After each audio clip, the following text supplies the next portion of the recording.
Everyone, welcome back to management Mantra by doctor Barkha Gupta. तो आप लोगों का बहुत ज़्यादा क्वेश्चंस आ रहे थे रिगार्डिंग केस स्टडीज़। तो चलो मैं आप लोगों को एक छोटी सी टिप्स देती हूँ कि केस स्टडी को आपको कैसे करना है। उसके लिए जो केस स्टडीज़ आप लोगों को टेलीग्राम पर भेजी थी उसके थ्रू आप लोग अपनी तैयारी कर चुके होंगे, ठीक है। तो ये तो मुझे पता ही है, बट ये एवरग्रीन टिप्स है जो आप जानते थे, बस मैं उसको क्या कर रही हूँ ना, रिफ्रेश कर रही हूँ कि कैसे आपको आपकी केस स्टडीज़ को सॉल्व करना है। तो बहुत ही सिंपल सी टिप्स है, चलिए फटाफट से देख लेते हैं, ठीक है, क्योंकि हमको क्विक ही करना है, ज्यादा टाइम नहीं लगाना है। पहली चीज, केस स्टडी के नाम से ही जो डर है ना आपका, जो फोबिया आपके अंदर आता है ना, इस फोबिया को हटाइए। द प्रॉब्लम इज दैट कि हम केस स्टडी का नाम सुन के ही डर जाते हैं। तो इस डर को अगर हटा दोगे ना तो ऑटोमेटिकली चीजें जो हैं वो थोड़ा सा इजी होना शुरू हो जाएंगी। तो फर्स्ट ऑफ ऑल ये डर अपने दिमाग से बिल्कुल पूरी तरह से हटा दीजिए, ठीक है ना। दूसरी बात यह है कि हमेशा की तरह जब आप जैसे आपने एमबीए में किया था या फिर आपने बीकॉम बीबीए जहां भी आपने केस स्टडी सॉल्व की होगी, हमेशा से आपसे कहा जाता है कि सबसे पहले क्वेश्चंस को रीड कीजिए, ठीक है। सबसे पहले क्वेश्चन को रीड कीजिए। ये जो आपका पैराग्राफ दिया हुआ है, ये माना छोटा बड़ा जैसा भी हो, इसको बाद में करना है। पहले ये जो 1 2 3 4 5 आपके जो क्वेश्चंस हैं, इन क्वेश्चंस को रीड कीजिए।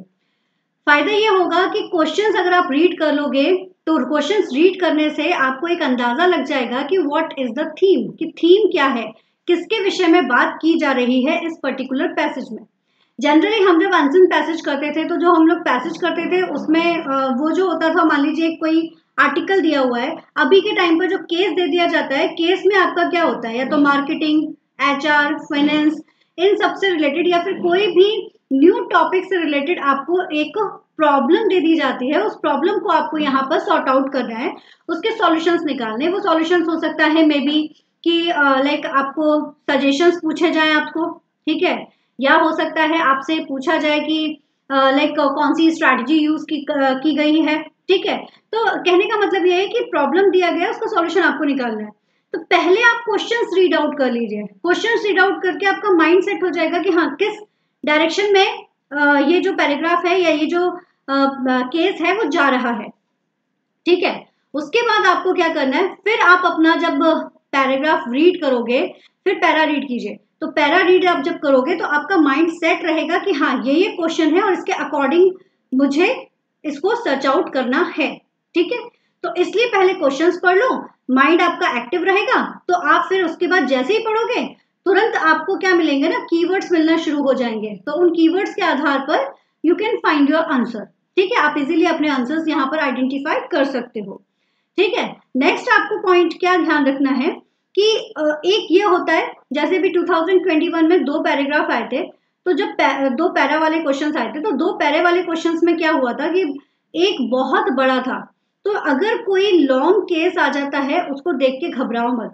हो सकता है कि वो इजी हो, जब पढ़ोगे तब पता चलेगा। तो देख के ही अगर आप डर गए, वो कहानी है ना, डर गया सो मर गया, बस वही वाला हिसाब है। तो हमको डरना नहीं है, हमको डरना नहीं है।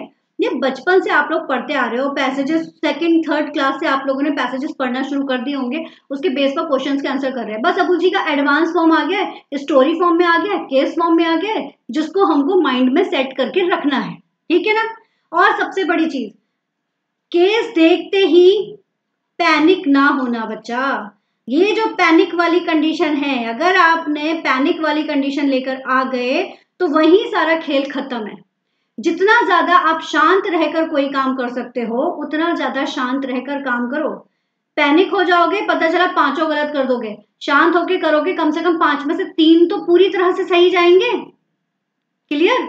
तो बस ये छोटी छोटी सी चीजें जो आपको ध्यान रखना है। पहला, डरना नहीं है, माइंड अपना सेट करके रखो कि यस मुझसे हो जाएगा।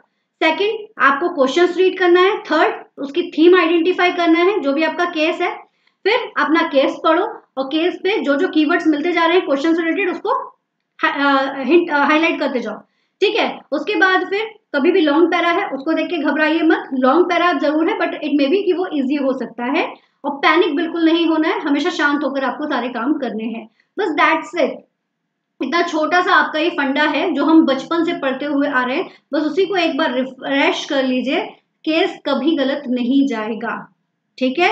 सजेशन, स्ट्रैटेजी और एक यस, एक और इम्पॉर्टेंट चीज जो आपको ध्यान रखनी है, देखो बहुत सारी ऐसी चीजें होती हैं जो हमारे माइंड में आती है कि इसकी जो स्ट्रैटेजी है वो स्ट्रैटेजी ये होनी चाहिए। मान लीजिए किसी केस में दिया गया है जिसकी स्ट्रैटेजी जो है वो आपके अकॉर्डिंग जो होती है वो ये होनी चाहिए, अकॉर्डिंग टू यू ये स्ट्रैटेजी होनी चाहिए। बट यहाँ पर you are not suppose to coming with your strategy. जो पैरा में मेंशन है स्ट्रैटेजी, जो पैरा में मेंशन स्ट्रैटेजी है, यू ओनली राइट डाउन, या फिर आप सिर्फ उसी पर टिक लगाएंगे, आप अपने अकॉर्डिंग नहीं चलेंगे। ठीक है, आप अपने अकॉर्डिंग नहीं चलेंगे, जो पैराग्राफ में मेंशन है आप उसी के अकॉर्डिंग यहाँ पर अपना काम करेंगे। ठीक है, तो यहाँ पर आप अपना दिमाग नहीं लगाएंगे, आप एक तरह से पूरी तरह से केस के अंदर डूब जाओगे, चाहे वो एचआर का केस हो, प्रोडक्ट लाइफ साइकिल का केस हो, चाहे वो न्यू प्रोडक्ट डेवलपमेंट से रिलेटेड केस हो, या फिर कोविड की वजह से जो एम्प्लॉयज के साथ में जो भी सिचुएशंस क्रिएट हुई है, या मून लाइटिंग से रिलेटेड केस हो, कोई भी केस हो, तो उस केस के चारों तरफ ही आपका जो मापदंड है वो चलना चाहिए, अपने दिमाग से नहीं चलना है। ये ध्यान रखना, अपने दिमाग को साइड में रखकर सिर्फ और सिर्फ जो केस में स्ट्रैटेजी है, केस में जो प्रॉब्लम है, केस में जो सजेशन है, बस उसको आपको ध्यान में रखना है। क्लियर? हम ज्यादातर ये गलती कर जाते हैं, इसलिए इस बात को बहुत ध्यान से देखिएगा। ठीक है, दैट्स इट। बस यही छोटी सी चीजें हैं जो आपको इसमें ध्यान रखनी है और आपका केस आराम से सॉल्व हो जाएगा।